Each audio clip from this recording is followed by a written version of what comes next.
저는 오늘 세 가지 꼭지의 발언을 하겠습니다. 첫 번째, 학교 보안관 제도 도입 필요성입니다. 서울시는 2011년 562개 국공립 초등학교에 학교 보안관 제도를 도입했으며 안전에 상대적으로 취약한 장애 아동 보호를 위해 올해부터는 사립과 국공립 특수학교에도 학교 보안관을 배치하여 전체 초등학교를 대상으로 학교 안전 방비책을 마련했으며 강원도 313곳 학교에서도 학교 보안관 제도를 운영해오고 있습니다. 학교 보안관의 역할은 학교 폭력과 납치, 유괴 등의 범죄로부터 학생들을 보호하고 외부인의 교내 출입을 통제하는 역할을 담당하며 등하교 시에는 교통안전 지도를, 방과 후에는 교내 순찰을 통해 외부인 침입을 막아 아이들의 학교 안전을 책임지는 것입니다.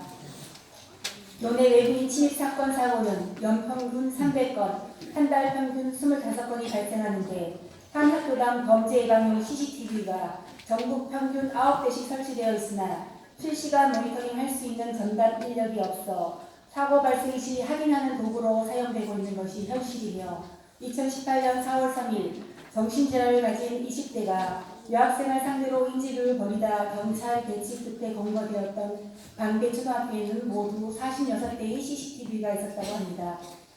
대구시 교육청에서는 이런 사건 사고를 막으려고 지문 인식 방식의 건물 출입 자동 개폐 장치를 도입, 설치할 방침을 발표하였는데 학교의 안전을 보장하기 위한 다양한 모색이 이루어지고 있다고 보여집니다. 안양시는 이들 3시간 미만의 교통안전 공개와 안전지킴이를 운영하고 있으나 지역 주민을 위한 운동장 개방 차원에서 교문을 열어놓아야 하는 상황은 안전에 취약할 수밖에 없으며 학교 내에서 사건 사고가 벌어지더라도 사실상 손을 쓸 수 없어 피해는 고스란히 학생과 학부모의 몫이 되고 있습니다. 안양시도 학교 보안관 제도를 도입하여 신노년층의 일자리 창출에 기여하고 학교 안전 환경 구축을 통해 시대 변화에 따른 흉악 범죄를 대비하는 안전 체계를 강화할 필요성이 있다고 생각됩니다. 둘째, 낙엽의 자원 선순환을 위한 퇴비화 방안에 대해 말씀드리겠습니다. 자원의 선순환과 재활용을 위한 고민과 방안 강구에 지자체가 적극 행정을 펼쳐야 하는 것은 선택이 아닌 필수 사항입니다. 도시농업이 성숙해지면서 도시 안에서 자연순환적 생태계를 만들려는 움직임이 활발해지고 있는데 특히 광동구 선순환센터에서는 가로수에서 나오는 낙엽과 가지를 모아 펠릿으로 가공하는 설비를 통해 자원화한 후 도시농업 텃밭에 보급한 음식물 퇴비통에 넣어 퇴비를 만들거나 상토 재료로 사용하고 있습니다. 제천시는 작년에 전국 최초로 낙엽 수매 사업을 벌여 306톤을 수매하였는데 일자리 취약계층이 거두온 낙엽을 킬로그램당 250원씩 사들여 친환경 퇴비와 비료로 만들어 사용할 계획을 밝혔습니다. 성남시 농업기술센터에서는 9년째 낙엽 퇴비화 사업을 진행 중이며 올해는 지역 공동체 일자리 사업 참여자와 함께 1,300톤의 낙엽을 퇴비화하여 옥상 텃밭과 도시텃밭 및 농가에 공급할 계획이라고 합니다.